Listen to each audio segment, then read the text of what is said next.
Welcome back dear students.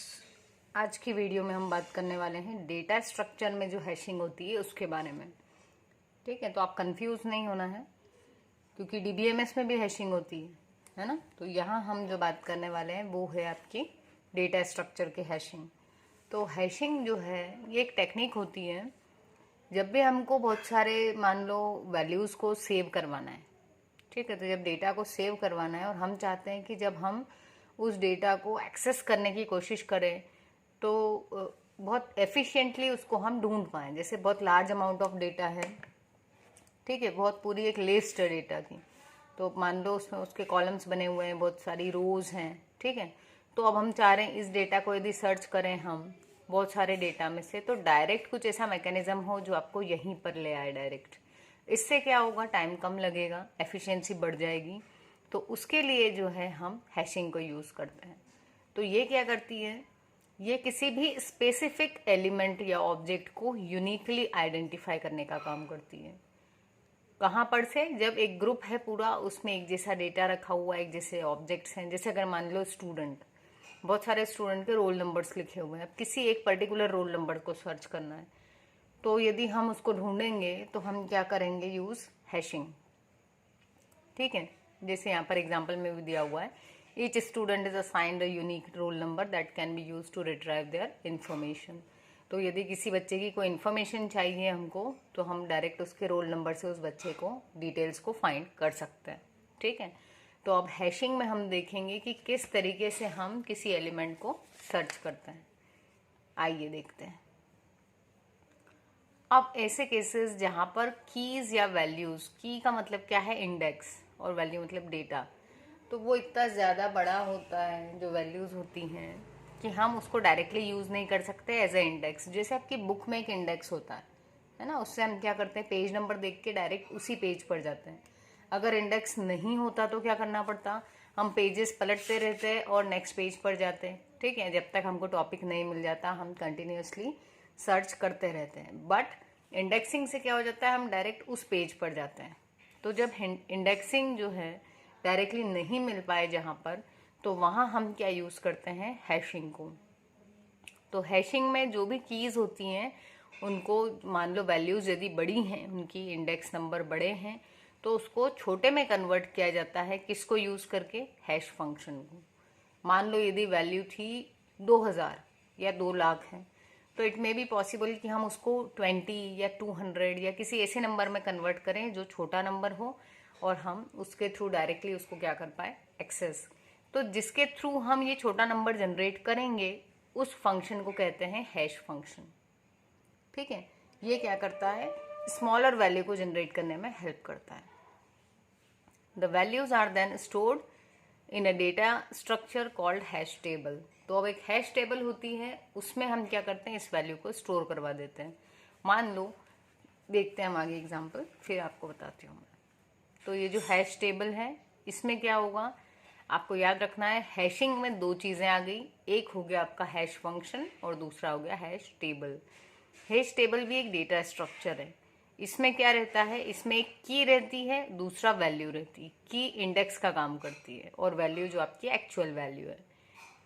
तो ये hash function को यूज़ करती है इंडेक्स को कैलकुलेट करने में। और ये क्या करती है, सेव कहाँ करती है उसको, एक अरे के अंदर। ठीक है, in which an element will be inserted और सर्च्ड। तो जिस अरे में हम उसको सर्च करने वाले हैं उसका इंडेक्स जनरेट करेगा हैश फंक्शन, और वो जनरेट करके उसको, जैसे जो हम इंडेक्स की बात कर रहे थे, तो इंडेक्स टेबल, इसमें क्या होगा, इस टेबल में दो कॉलम होंगे। जैसे मान लो ये इंडेक्स वाला पेज जो आपका बुक में होता है, वो इसके दो कॉलम हो गए। एक में वो क्या बता देगा, उसमें एक में दे देगा की और एक में दे देगा वैल्यू। अब आपको जिसको सर्च करना है तो आप इस टेबल में आओ, की से उस वैल्यू को सर्च कर सकते हो। ठीक है, तो हम देखते हैं उसको भी आगे। तो in hash table data is stored in an array. तो हैश टेबल में डेटा किस में सेव हो रहा है, अरे में। ठीक, और जो हम उसकी की बात कर रहे हैं वो कौन होगा, अरे में जो इंडेक्सिंग होती थी, है ना, आपको पता ही है अरे की इंडेक्सिंग हम जनरली 0 से शुरू करते हैं, 0 1 2। तो ये जो की है वो उसका नंबर है और उस इंडेक्स पर डायरेक्ट वैल्यू स्टोर्ड रहेगी। ठीक है, सो जो डेटा आपका है हैश टेबल का वो एक अरे फॉर्मेट में स्टोर होगा, where each value has its own unique index number. Access of data becomes very fast, तो डेटा का एक्सेस बहुत फास्ट हो जाएगा। क्यों? क्योंकि यहाँ से ढूंढना है किस इंडेक्स पे और डायरेक्ट उस इंडेक्स पर जाना है। तो भले ही कितना ही अमाउंट ऑफ डेटा हो, irrespective of size of data, जो उसको एक्सेस करने का टाइम है वो बहुत ही कम हो जाएगा। Hash table uses an array as a storage medium and hash technique to generate an index. तो हैश फंक्शन क्या जनरेट करेगा?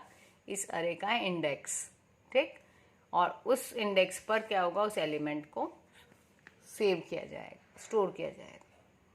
चलिए हम एक एग्जांपल के थ्रू इसको समझते हैं। यहाँ पर हमने एक हैश टेबल ले ली जिसकी साइज है 20, मतलब 20 साइज का हमारा अरे हो गया, ठीक है। हैश टेबल मतलब अरे, क्योंकि हम अरे के थ्रू इम्प्लीमेंट कर रहे हैं। अब जो आइटम्स थे, ये जो आइटम्स दिए हुए हैं नीचे, इन एलिमेंट्स को स्टोर करवाना है आपको। तो अब हम क्या करेंगे, यहाँ पर ये जो भी वैल्यू थी वो देंगे किसमें? हैश फंक्शन में, और ये क्या करेगा? उसको जनरेट कर देगा इंडेक्स और वैल्यू के फॉर्मेट में, ठीक है। तो जब भी हैशिंग आएगी एग्जाम में आपको डायग्राम बनाना है। डायग्राम में यहाँ से हम देंगे की वैल्यू, और हैश फंक्शन क्या करेगा? उस की को किस में कन्वर्ट करेगा कि किस इंडेक्स पर वो वैल्यू स्टोर होने वाली है। तो इंडेक्स के साथ में वैल्यू को वो एक टेबल में स्टोर कर देगा, जो कहाँ पर जाएगी? बाद में एक अरे के अंदर। तो अब यहाँ हम बात कर लेते हैं। देखिए क्वेश्चन आता है कि हैश फंक्शन क्या होगा। तो अभी हमारी जो टेबल थी उसकी साइज कितनी है? टेबल की साइज है 20 साइज की टेबल है, इसलिए हम क्या करेंगे, जो भी ये जो वैल्यूज थी जिनको स्टोर करवाना है इन सब को हम 20 से डिवाइड करेंगे, और जो भी रिमाइंडर आएगा उसका, उस रिमाइंडर को हम क्या मानेंगे? अरे का इंडेक्स। जैसे यहाँ पर देखें तो हमने क्या किया हुआ है, 1 आया, 1 को 20 से डिवाइड करोगे रिमाइंडर 1 ही बचेगा। तो ये 1 वाली वैल्यू किस इंडेक्स पर जाएगी? 1 पर। 2 को आपने फिर 20 से डिवाइड किया। 20 से क्यों कर रहे हैं? क्योंकि टेबल की साइज 20 थी, ठीक। टेबल के जो भी साइज आप लोगे उससे आप डिवाइड करोगे। तो डिवाइड किया, 2 आया।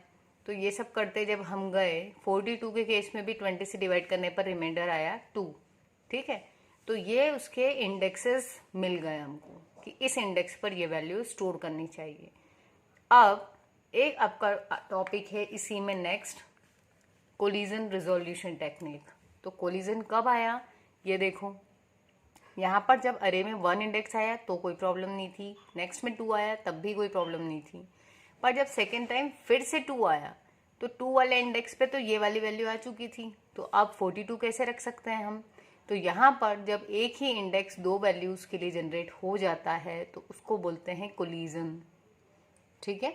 तो कोलिजन को कैसे रिमूव करते हैं? तो जो टेक्निक होती है कोलिजन को रिमूव करने की उसको कहते हैं लीनियर प्रोबिंग, ठीक। तो ये आप पढ़ लेना, यहाँ पर आपको नोट का काम करेंगे, ये जो यहाँ पे दिख रहा है। तो कोलिजन कब आता है? जब एक ऑलरेडी जिस वैल्यू को इंडेक्स को ऑक्यूपाई कर रखा है किसी दूसरे एलिमेंट ने, वो इंडेक्स किसी तीसरे वेरिएबल को मिलता है, तो प्रॉब्लम आती है कोलिजन की। इसको रिमूव करने के लिए जो हम टेक्निक यूज़ करते हैं वो होती है लीनियर प्रोबिंग। लीनियर प्रोबिंग ये कहती है कि अगर सेम वैल्यू आ गई है तो जो सेकेंड टाइम में जो दूसरे नंबर पे वेरिएबल आ रहा है जिसको स्टोर करवाने के लिए डुप्लीकेट वैल्यू मिल रही है, उसको आप उस वैल्यू पर ओवरराइट नहीं करवाएंगे, बल्कि क्या करेंगे आप उसको नेक्स्ट सीक्वेंस में सर्च करेंगे। जैसे ही अगली फ्री स्पेस मिलती है उसको, वो इंडेक्स आप उसको दे देंगे, ठीक है। तो आप इसमें से पढ़ लेना, मैं आपको वापस इधर ले जाते हैं हम। चलिए यहाँ देखें, तो देखो 1 मिला, 1 दे दिया, 2 आया, 2 भी दे दिया, अगेन 2 आया तो हम 2 नहीं दे पाएंगे। तो नेक्स्ट वैल्यू कौन सी है? 3। तो पहले देखेंगे कि क्या 3 किसी और को मिली हुई है? नहीं। तो फिर अब इसको क्या मिल गया? 3 दे दिया। इसकी वैल्यू 4 थी, कोई प्रॉब्लम नहीं। 12 में कोई प्रॉब्लम नहीं। 12 कैसे आया? 12 को 20 से डिवाइड किया, रिमाइंडर में 12 आया तो ये 12 दे दिया। 14 में भी no problem, 17 no problem, 13 problem क्यों नहीं? क्योंकि अभी तक यहाँ पर सिंगल टाइम ही एंट्री चल रही है। नेक्स्ट जब फिर से 17 आया तो प्रॉब्लम आई, क्योंकि 17 एक बार आ चुका था, तो इसलिए लीनियर प्रोबिंग यूज़ की। तो 17 के बाद नेक्स्ट सीक्वेंस में क्या था? 18, तो वो वैल्यू हमने इसको दे दी। तो इस तरीके से काम करता है हैशिंग और लीनियर प्रोबिंग। हैशिंग में क्या था? आप जो भी वैल्यू देते हो उस वैल्यू को हैश फंक्शन में डालते हैं। हैश फंक्शन अभी क्या था, मॉड्यूलस ऑफ 20। तो जो भी वैल्यू थी उसको 20 से डिवाइड कर देने पर उसका इंडेक्स जनरेट हो रहा था और वो वैल्यू उस इंडेक्स पर स्टोर हो रही थी। So this was all about hashing. I hope आपको वीडियो समझ में आई होगी। चैनल को ज़रूर सब्सक्राइब करें, वीडियो को लाइक करें, and in case of any doubts you can comment in comment section. Thank you guys.